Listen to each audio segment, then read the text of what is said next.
Good morning, good afternoon, good evening. We are now live with the pregame show for the ETS Season 6 Invitational Day 2. We started yesterday with the 32 best players of the regular Season 6 of the ETS, and today we have pared them down to the top 8.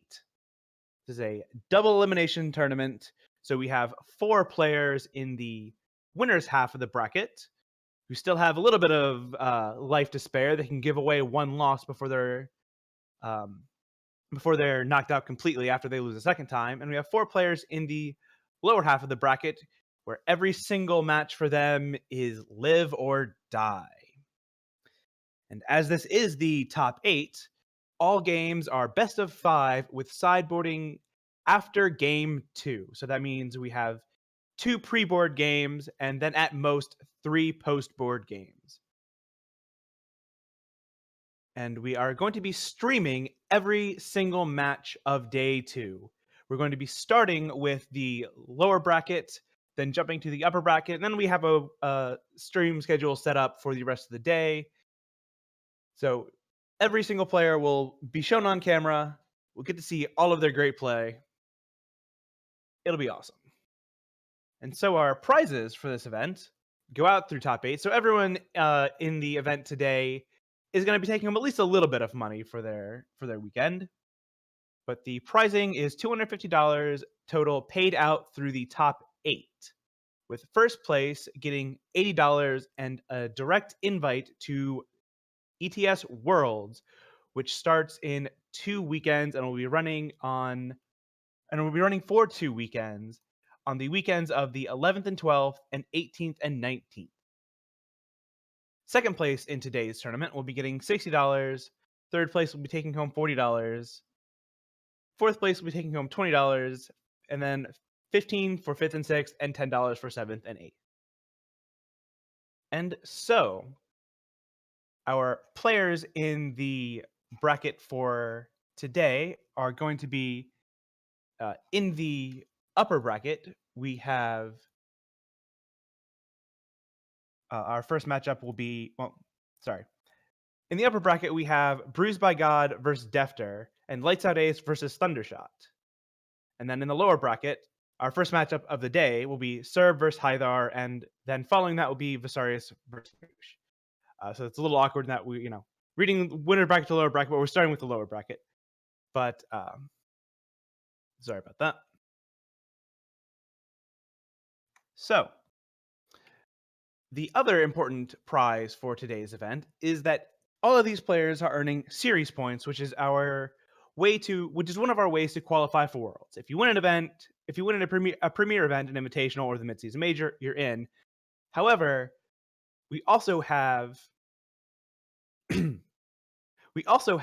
series points as a way to, if you don't win an event, but you've performed consistently over the span of the ETS regular seasons, you've done well in weeklies, you've taken top 4, or you've taken top 12 in an invitational, you earn series points. So that way someone doesn't go, top 6, top 4 in a bunch of invitationals and doesn't actually get to come to Worlds, even though they were clearly one of the best players at the event, or at the events. And so we have a handful of players that are still live for earning series points for them to make their way either directly into Worlds or into the Worlds wildcard, which will be next weekend. So Moosh and Thundershot have both earned themselves a handful of points and are creeping up to Kamado and Alunax, who are tied at 12. Moosh and Thundershot are now tied at 11 based on their guaranteed points they've earned so far. So that means if Moosh or Thundershot win another game, they will either tie Moosh into Lunax, or tie Kamado into Lunax. If Moosh wins, he'll tie. And if Thundershot wins one more, he'll tie. And if they manage to make it up to top 4, they actually advance past Kamado into Lunax, throwing a little bit of chaos into the bracket for getting into Worlds. Tony G down. He was at 5 points. Now he's at 6, which is kind of still on the edge for World wildcards. He may be reliant on a tiebreaker situation or people not accepting their invite to the World Wildcard. And then we have the players who had previously only had like 0 or 1 series points, but who are all still live in the event. And if they make to top 3, they are going to make it into World Wildcard.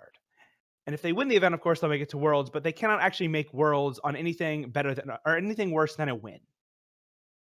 So they're playing for World Wildcard placement or just to take the entire thing home.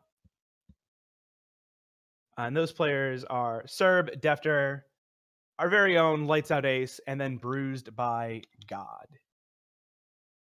And so let's take a look at how the player teams were performing after day 1. So we can see Team OND, Owls and Dragons, the team that had the 2 sister teams that took first and second in the ETS Team League, only has 1 player left, and that is Thundershot at 3-0. He's still in the upper bracket. He's going to face off against Lights Out Ace later. And then Team SPG is live with Haidar. He's in the lower bracket, so he can't give up any more losses. But he's one of the favorites out of the aReNGee Eternal team staff predictions for top 8.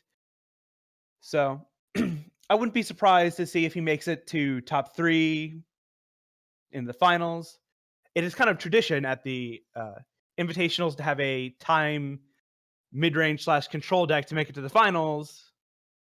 And so Hathar may be a shoe-in on tradition, although usually it's up against a Stone Scar deck, and the only one of those, unfortunately, left yesterday. That was Darkness playing Jito Queen. Then we have Team ET, Eternal Titans, with Moosh and Visarius both in the lower bracket. Again, they only have 1 more loss to give, and unfortunately, they're facing each other. So 1 player from ET advances, the other player goes home. A little bit of team killing happening, but unfortunately, when you're a team that brings, or that where a lot of members qualify, you're going to have a little bit of, crossfire. And as you can see, Team ET was the team that was the most successful in terms of their members qualifying for this event, with 8 players total. Team EWC, Eternal Warcry, unfortunately had both of their members fall out yesterday. And then finally, Team STT, Sabertooth Tigers, a smaller team, didn't actually put together a team for the first season of the ETS Team League. And I did not actually have them on the graphic yesterday. I was informed that Serb and Bruised by God were on the team. My apologies for not including them yesterday. But they're the team doing the best. They're a combined 6-1. One of their players is in the upper bracket, and one of their players is in the lower bracket. And, 2 players, but 100% conversion rate. Pretty good. So, Bradykin, how about Team SPG only having 1 person left in the bracket? You know what? I think you make some very fair points. I might need to start looking for a new crew here. I can't argue with you on that. No, in all seriousness.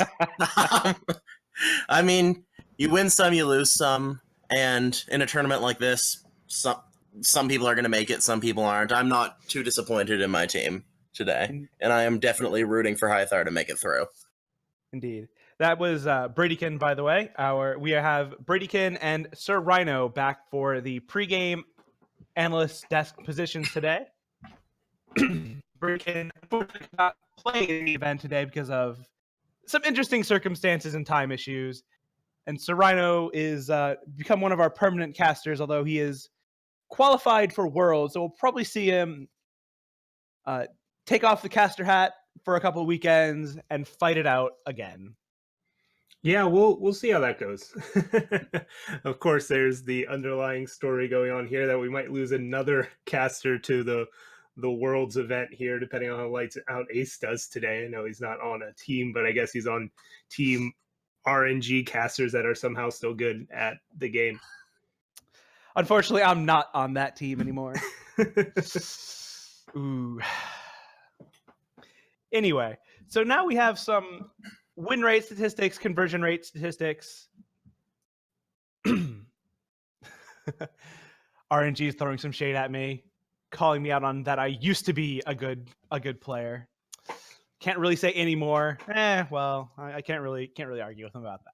Anyway, so we have some statistics about day one of the event, and I will really want to enforce the point that a 32-player double elimination tournament has, over the entire span of its run, 63 matches, and we are at about 50 of them played. So this is a sample size of 50 matches, which is not a very big data set. So take all of this with a grain of salt. The deck that had the most non-mirror matches played was TJP Midrange at 28. So that's starting to approach a small but maybe reasonable sample size. And all of the rest of the decks, unfortunately, just by nature of that they didn't have many decks brought, or some other circumstances, didn't have a large data pool. So this is just kind of about stories about these decks and a little bit of interesting statistics. So TJP Midrange was, 9 people brought it. It was the most popular deck on day one. 3 people made it to day 2, which at 33% conversion rate is slightly higher than the baseline of 25%. And it was also the deck that did the best overall, even though Xenon Interrogators actually has kind of the best positioning left in the bracket, with 2 people left in the top half of the bracket. So one of them is guaranteed to make top 4. So TJP Midrange seemed to struggle against Xenon, do okay against Armory, blanks fell and does okay against Argenport. And again, small sample size, but the struggling against Xenon is a little bit against expectations. So maybe that's a little bit of exact sideboard deck choices. Armory, it's a little expected, although most people were saying yesterday that Armory was a dog in the matchup. But this is a little bit biased by the fact that Tony G had a little bit of a miracle run in the lower bracket, just beating up a few TJP mid-range players along the way. So Xenon Interrogators is a little bit of a weird situation in that it had 2 mirror matches in round 1. So because I don't include mirror matches in win rate data, it has a little bit of a smaller sample size than it should, based on the fact that it had 5 decks brought. And also the fact that 2 of them are in the upper bracket means they played a grand total of 6 matches between them, whereas if a deck drops down to the lower bracket in round 1 and fights its way for a few rounds, it'll play more matches total. And then we have Felon Control, which is really kind of only interesting in that it had a 20% win rate on day 1. I believe the best we saw from Felon Control was the Lunex made it into the 16th through 24th place, as opposed to falling out in the last 8. So we have a Felon specialist, arguably the original Felon specialist, on the analyst desk. Rhino, what are your thoughts about Felon and its place in this event's meta? Obviously, its performance today was not up to the Felon pilot's expectations, and that can happen. I haven't looked super deep into exactly how these lists were tuned, but my initial guess would be that they possibly over-tuned their lists to attack Argenport, and then Argenport only showed up as 10% of the field. So that could be an issue whenever you're building a control deck for a small tournament. If you set your sights on a deck and then it ends up kind of not being the deck you should be setting your sights on, that can be a huge issue. And just I do think it would have lined up pretty well against Xenon, even though it didn't perform well against Xenon. We did see at least that matchup once on coverage, and it seemed reasonable. It was really just when the entire format, or almost the entire bracket, is playing a lot of Xenon Obelisk and Stand Together and stuff like that, it can be a little tough for Felon to keep up with that when your 2 5s and 3 5s aren't actually stonewalling and instead trading. That is a nightmare scenario for Felon Control. So, it's not always going to have this bad of results, small sample size, yada, yada, yada. But I can't say the results are too surprising either. Okay. Brady, you were talking a little bit earlier about how you think it might have been the removal package that a lot of the Felon players were bringing that might be at least partially at fault for their failure to convert to day 2. Yeah, something I've noticed is a bit of a theme throughout the entire tournament is the removal choices that were brought. As Rhino mentioned, people were expecting a lot of Argenport, and the meta was I believe, inaccurately predicted by a lot of people. And this hurt the control decks very hard. I think they brought removal that is good at taking out these large, hard-to-remove threats. They brought a lot of Death Strikes and Feeding Times, if you look through the Felon control lists. But you see a lot less of the lower-end removal that is good against a faster mid-range deck that needs to be able to stop them before turn 4. And a lot of the removal being sorcery speed, they were very easily countered by stand-togethers from TJP, because they could let them set them up whenever they wanted. Xenon could get Xenon initiations off. And I feel like the Felon decks, if they had brought a different removal package, could have been more successful. Okay. Yeah, there is something to be said about not having Annihilates for Sandstorm Titans when 9 decks in the field were packing the full 4 Sandstorm Titans in the main. And then Valkyrie Enforcer, one of the maybe less flashy, strong cards. I know Rhino is famous for saying that he thinks Valkyrie Enforcer may have been the strongest card in set 1, if not Stand Together or Protect. But, it's a 3/3 flyer for 3, and it has an upside. And it is hit by Annihilate. There are certainly many games that we've all lost to just 3/3 flyer beats. And if you don't have Annihilate for them, well... And then also looking into the sideboards for Suffocates, the Felon decks, to my recollection, have sideboard Suffocates a lot less than you normally see.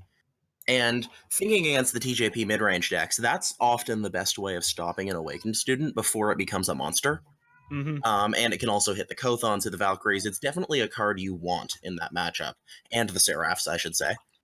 Yeah, before TJP midrange puts down an Obelisk, Suffocate hits every single threat in that deck.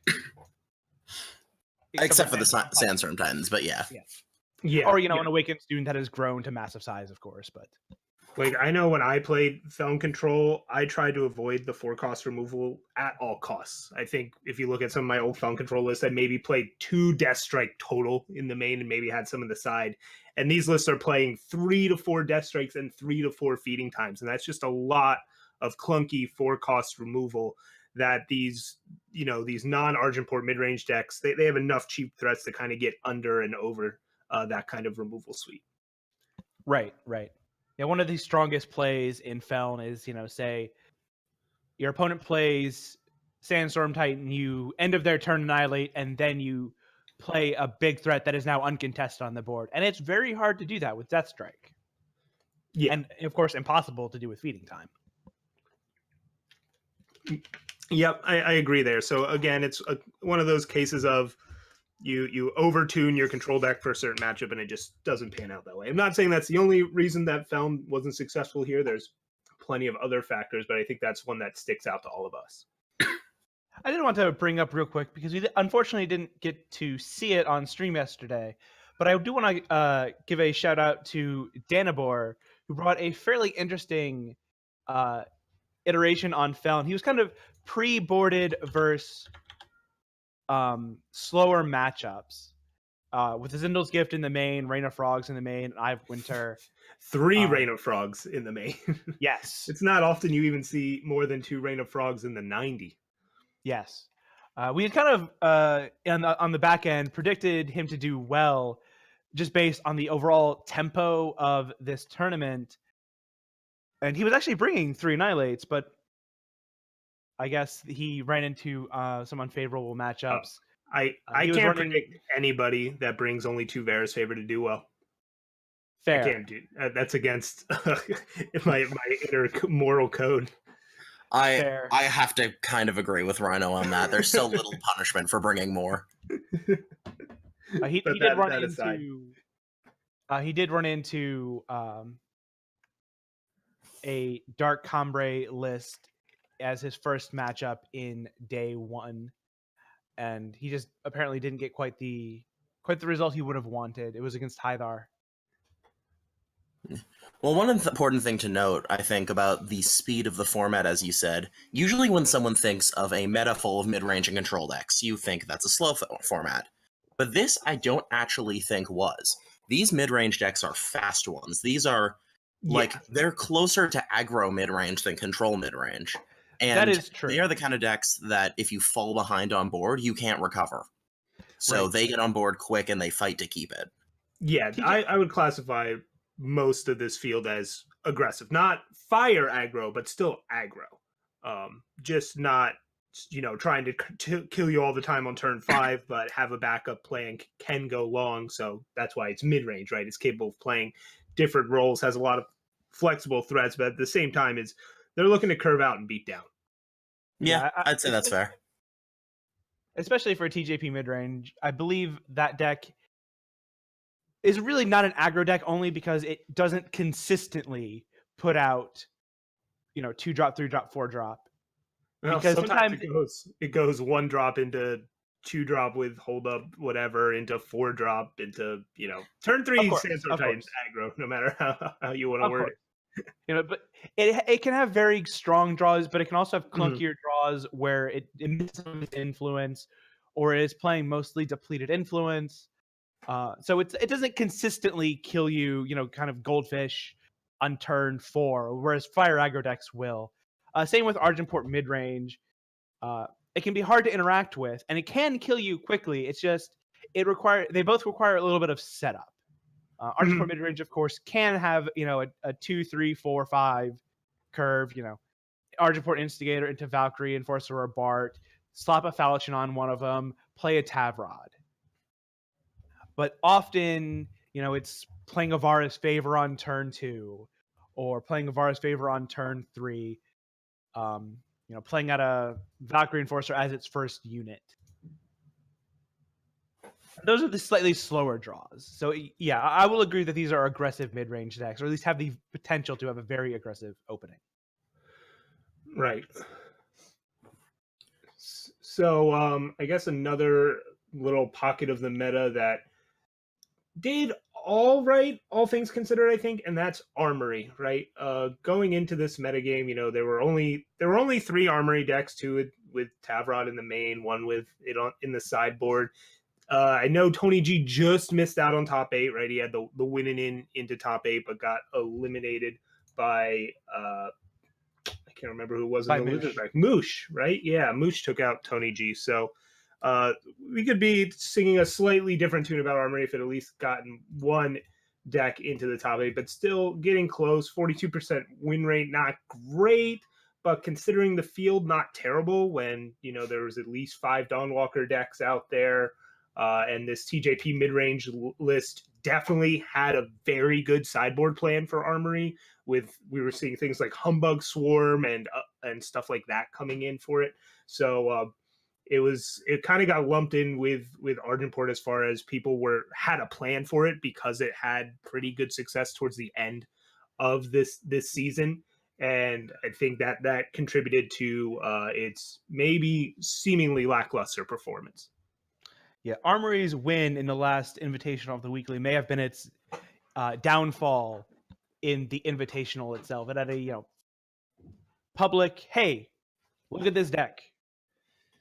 At the very end of, fresh in everyone's mind, kind of like TJP mid-range in the Team League final. And so everyone had whereas TJP, everyone decided to bring it, everyone decided to have a plan for Armory. Yeah, I think Armory unfortunately lost out both due to people preparing for it and because it is a control deck. It is a strange one, but it will have the same problems in a meta if it doesn't predict correctly what it's trying to face. Mm-hmm. So a lot of the things that happened with Feln, specifically going back to the instant speed removal, I think you can also say about Armory.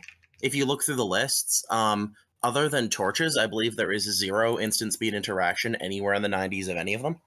Right. Although that is more standard for Armory. It is usually, running Vanquish, Slay, Harsh Rule, as opposed to Annihilate is sometimes maybe inclusion. Yeah. Armory's always been the quintessential tap out control, whereas but they have options to go other directions that they have taken in the past, and I think in this tournament, at least having some instant speed interaction in the sideboard would have been to their benefit. Yeah, that's certainly it's something that they don't always do, but definitely can do. Yeah, and that's always something that Armory's had issues with, and in tournaments is that its sideboard sometimes can't be quite as robust or flexible as other plans, just because you can't really change Armory's main game plan. You can only accentuate it. And I think why Armory's had kind of this renaissance, though, is Tavrod in the sideboard or in the main. It gives them a different angle where now it's this extra layer that you have to prepare for Armory that you used to not be able to, but people were prepared for it. Right. Absolutely. Yeah, the preparation for Argenport midrange is also somewhat, catching Armory as collateral damage. Yeah, and that's why there's been this debate going on where people have discussed, okay, Tavrod's correct in Armory, but in tournament, should he start in the main deck? And the best performing Armory did play Tavrod in the main with Tony G, but we did see, as you saw on this, that there was an Armory list that played him in the side, and I don't know their results with that list, but I think that's something to pay attention to. Yeah, it's something to pay attention to going forward. Like, is it better to have the change up or not? And that's all about like what kind of metagame you're expecting. Tavrod doesn't make your good matchups better in Armory. He makes your bad matchups better. So takes Armory's matchups closer to 50-50 one way or the other. Whereas if you keep them out and you play the blank all your opponent's removal game, you get these extreme matchup percentages. Mm-hmm. Yeah, Armory, when it originally was brewed, was kind of all right, people are packing their decks to the brim with removal, and there are some decks that are just running 0 units. How about we just hit them in the face with a big metal weapon? What's the removal gonna do? And to some extent, I think we slightly circled back around to that in terms of the Argenport mid-range plan of like 10 to 12 spot removal spells plus Aegis units, but only like 20 total units in the deck is a little bit back to that. And one of the popular considerations was that Armory was good against Argenport mid-range, but I don't believe that that matchup ever really connected. Like Flash versus Tony G actually happened in losers bracket round 2. So 2 Armory decks entered, 1 unfortunately had to leave. Yeah, Armory was like this good, as you mentioned, anti-Tavrod deck that happened to also play Tavrod. It's just that's not how the field panned out. Instead, there was lots of Obelisk decks, which are both good against Argenport midrange, and it turns out pretty good against Armory when you're going wide, and every unit you draw, including your early ones or your late ones, are must answer because of Obelisk. Armory can really struggle with that. Yeah. So at this point, I think we should start covering the upcoming matchups. And I want to start with kind of in a bit of a reverse order, so everyone will be fresh on memory for the matchup going into round 1. So let's start actually with the winners bracket match, and we're gonna get to see a Xenon Mirror as one of our matchups. Fun. Yes, Lights Out Ace versus Thundershot.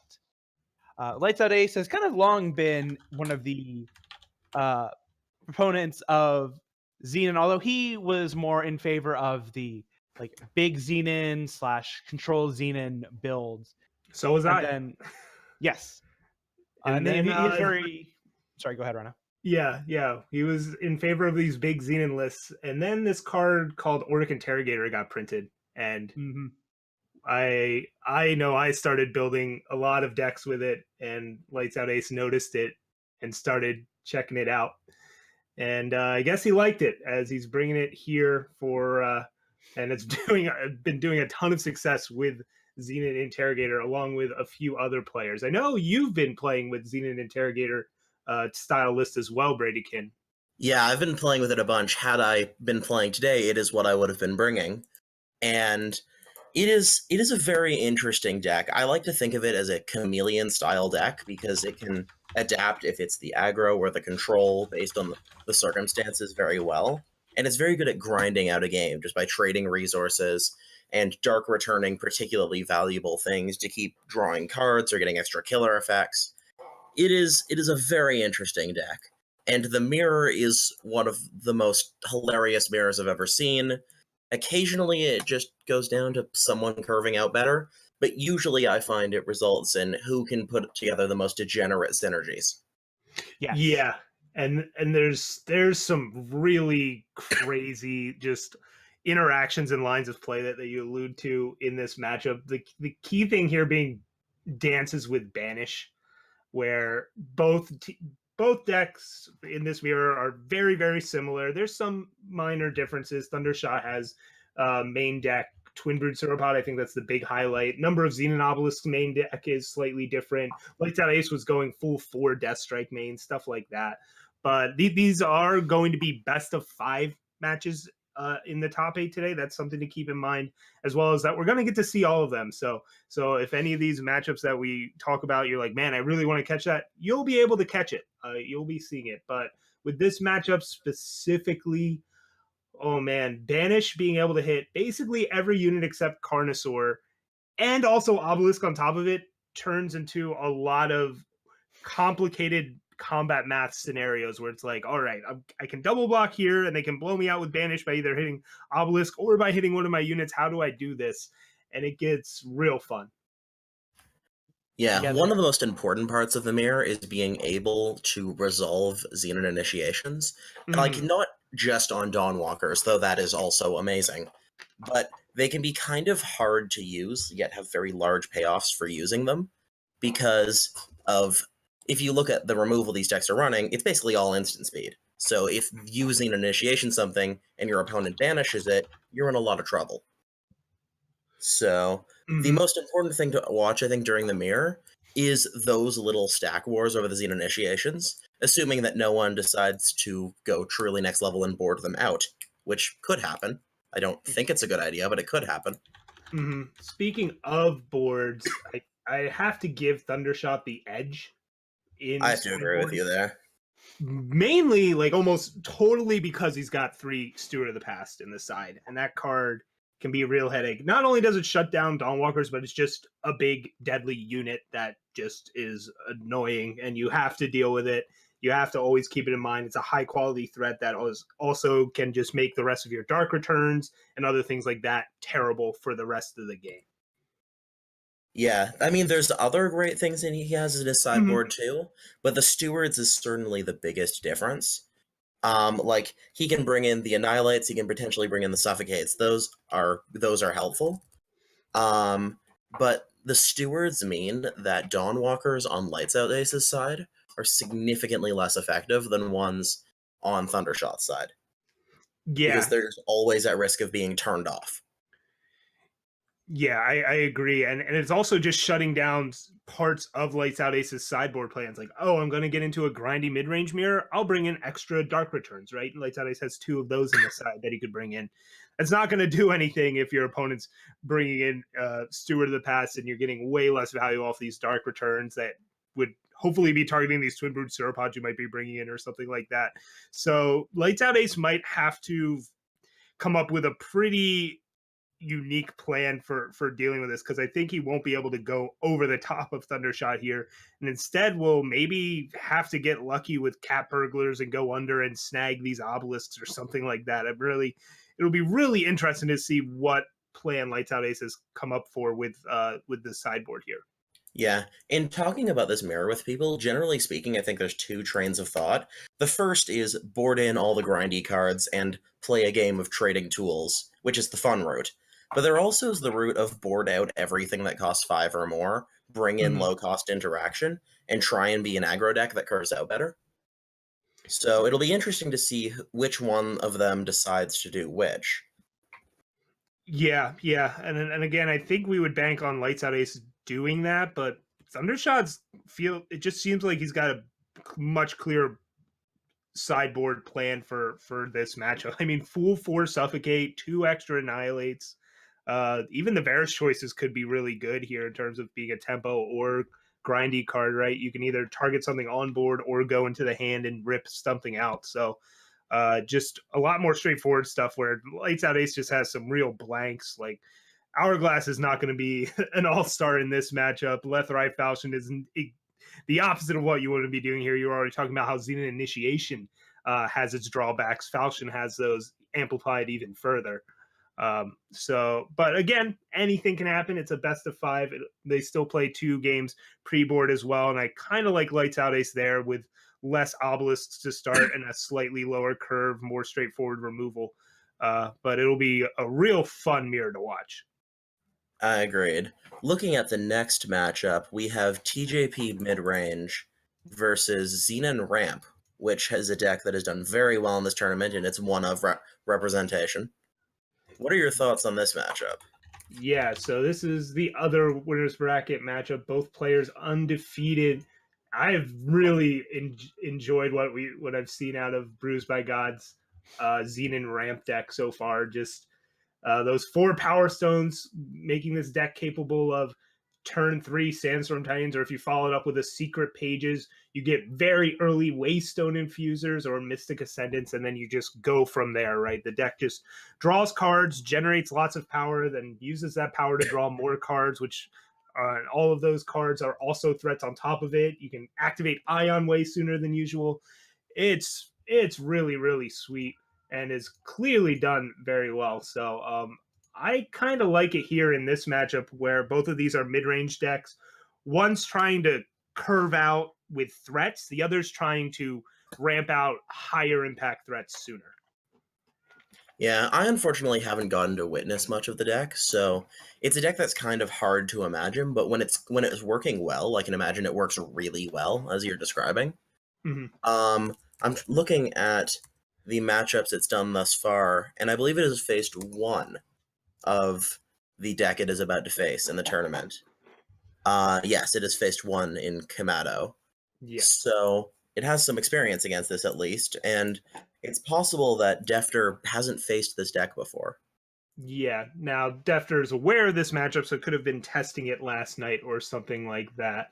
The one concern I did have with this Xenon, like big Xenon deck, because this is just a variant of other kinds of big Xenon control-y lists where you're playing the 4 Ascendants, Mysteries, and this one's playing 4 Carnosaur on top of it all, is if it does get behind on board, it sometimes can't swing it back in its favor, as it's not playing Stray into Shadow anywhere in the 90, and that card is potentially very good against TJP, but not post-board when they're bringing in Backlashes and Stand-Togethers anyways. But it's instead, I think we would see stuff like at least these Steward of the Past come in and help gum up the ground.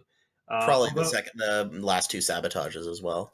Yeah, the Annihilates, though, not something you want to be bringing against a 3-faction aggro deck that's playing Awakened Student and Kothons as its early threats, and Seraph and things like that as its mid-range threats. So I think we're not going to see the Xenon Ramp deck change up too much post-board, whereas on the other end, this TJP mid-range list, a lot of players picked it because of the tools it has available to it in its sideboard.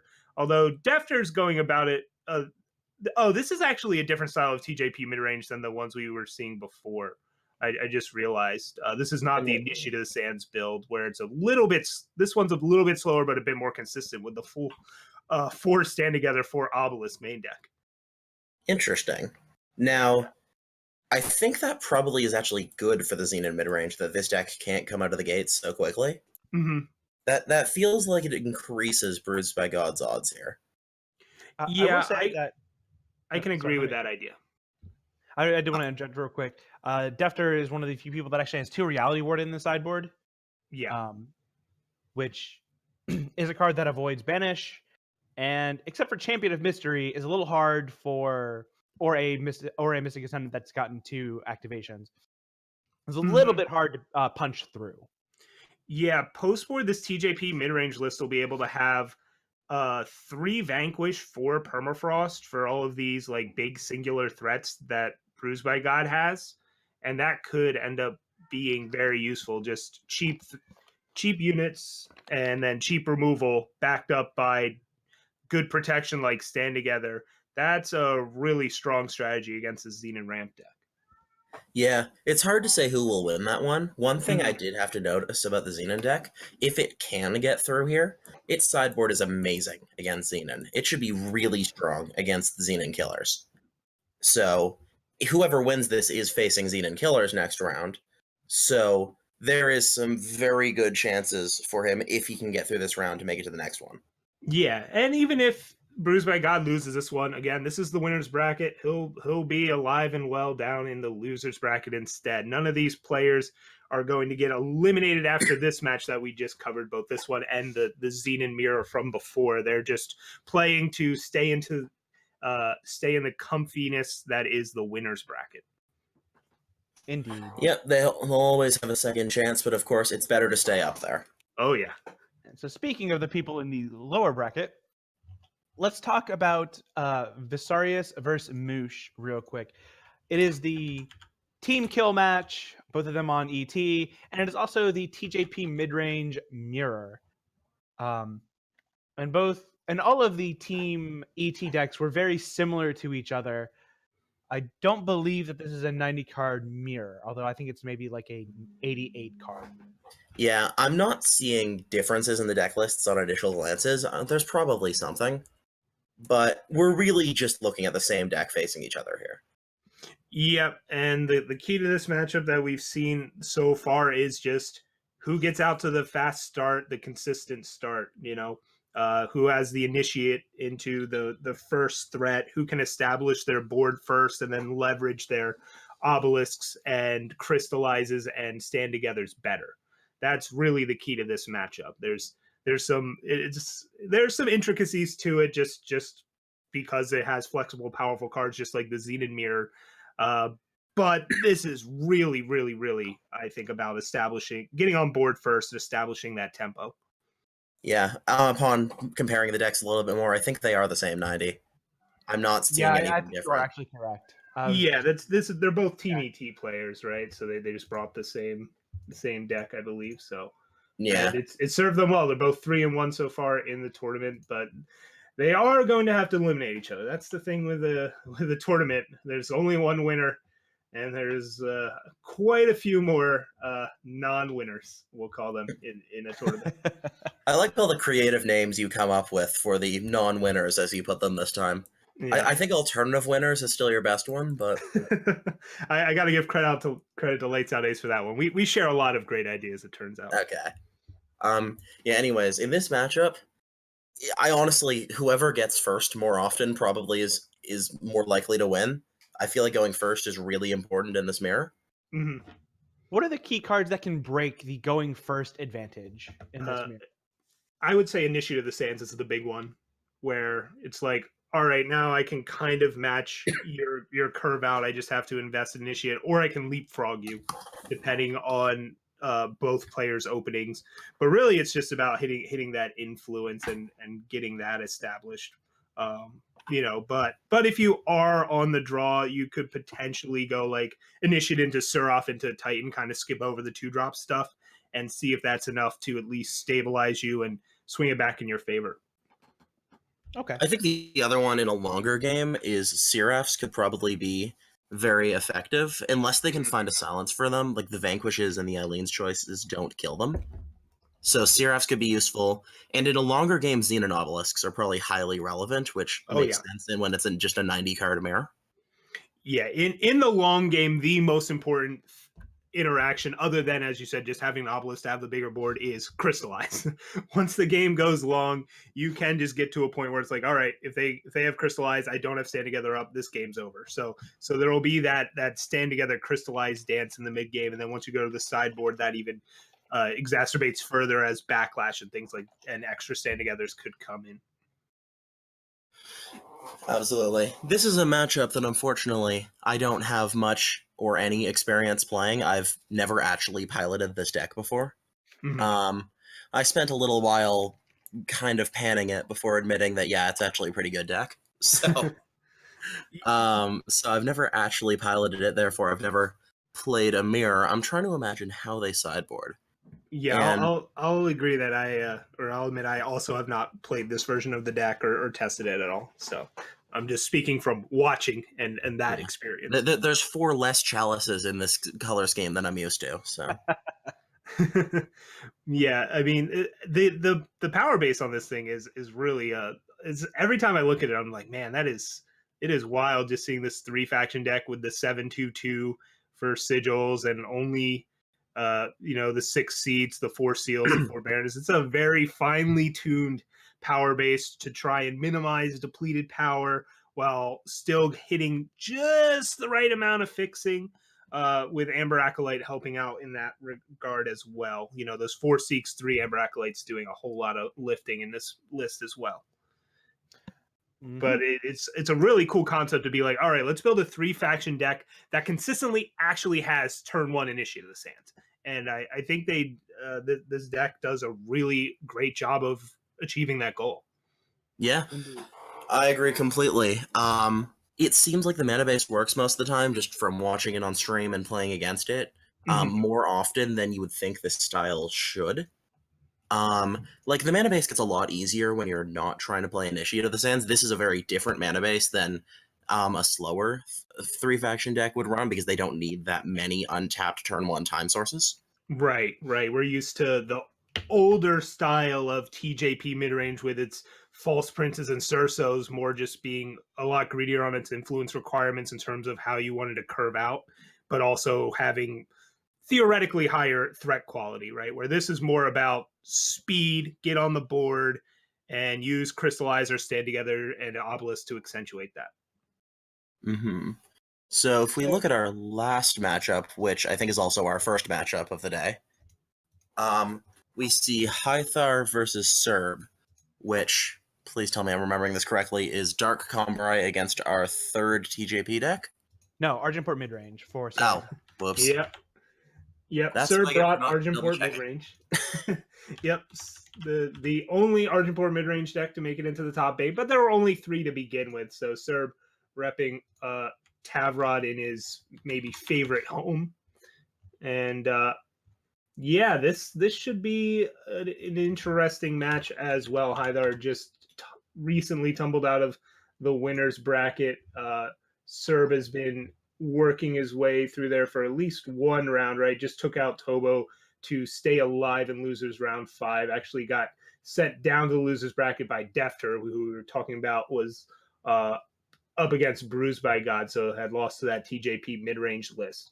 And the only Argenport mid-range deck to kind of withstand all of the hate that was thrown at Tavrod in this metagame.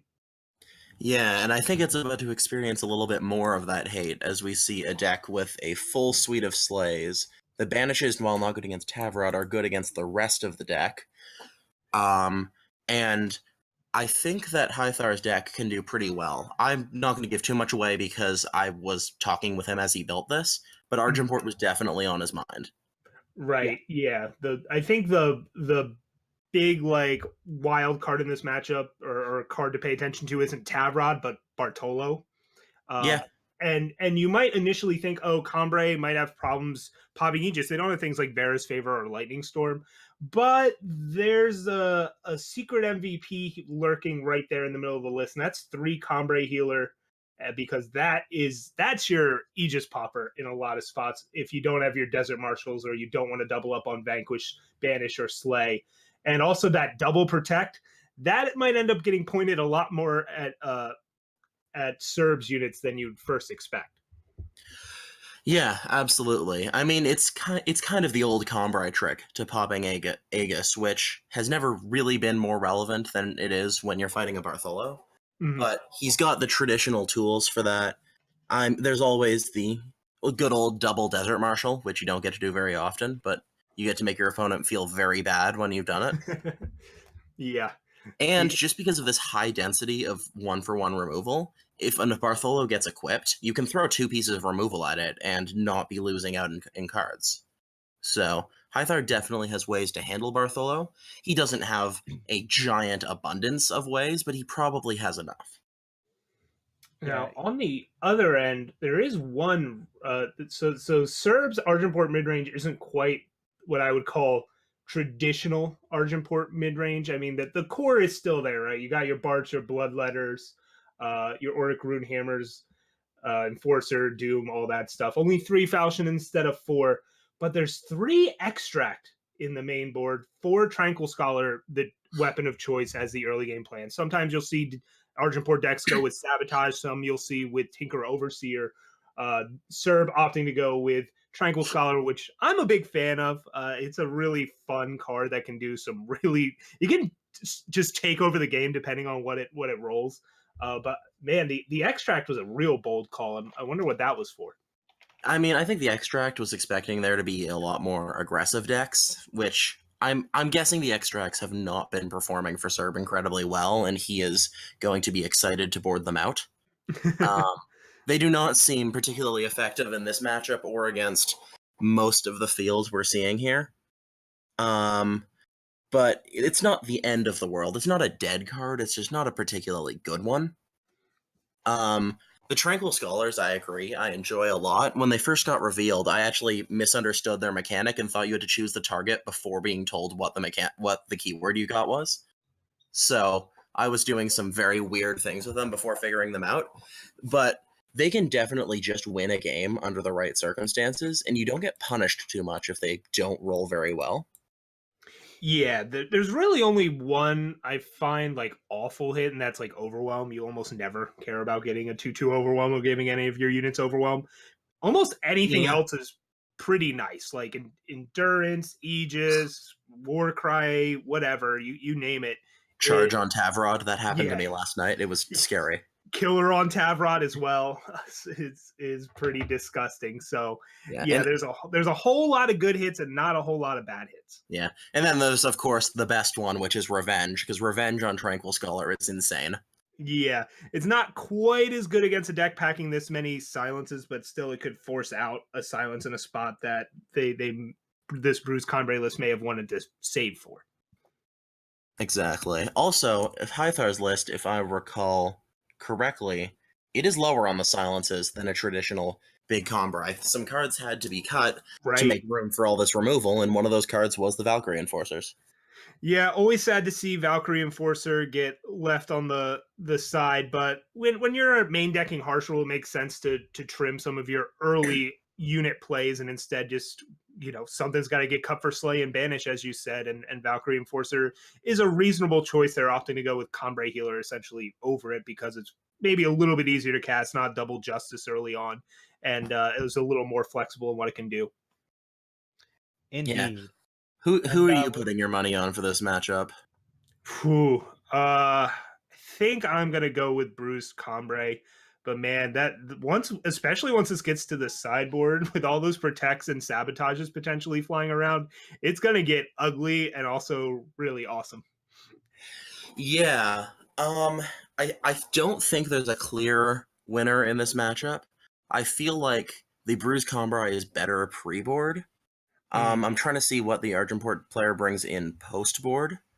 But the truth is, like, the Annihilates are useful, but they're not a trump card in this kind of scenario.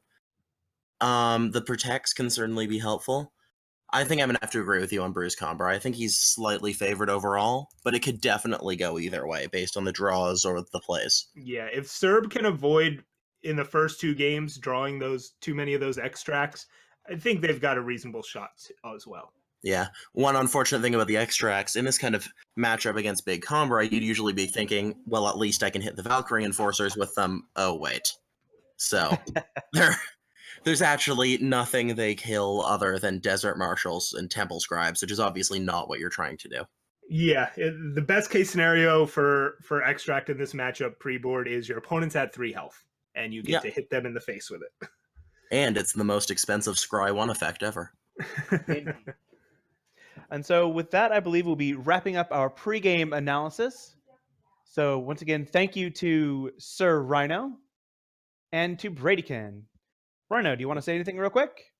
I'm not going to hold this up too long. Just thanks again for having me. This is always a lot of fun. It's great to just be a part of this tournament scene. I think it's one of the best things about this community, just having a platform to push the competitive boundaries of Eternal other than just ladder nonsense, which we all enjoy, but it's good to have a different feel for it. So again, thank you so much. And I'll be trolling in chat for the rest of the today. I won't be in the booth for the rest of the day, though, so you don't have to hear me anymore.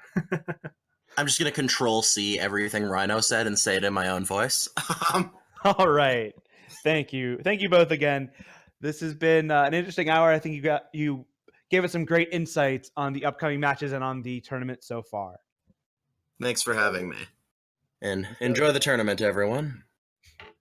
And so with that, we will be taking a very short break before we get into Hythar versus Serb, a lower bracket match with our casters Loco, Pojo, and Beardris.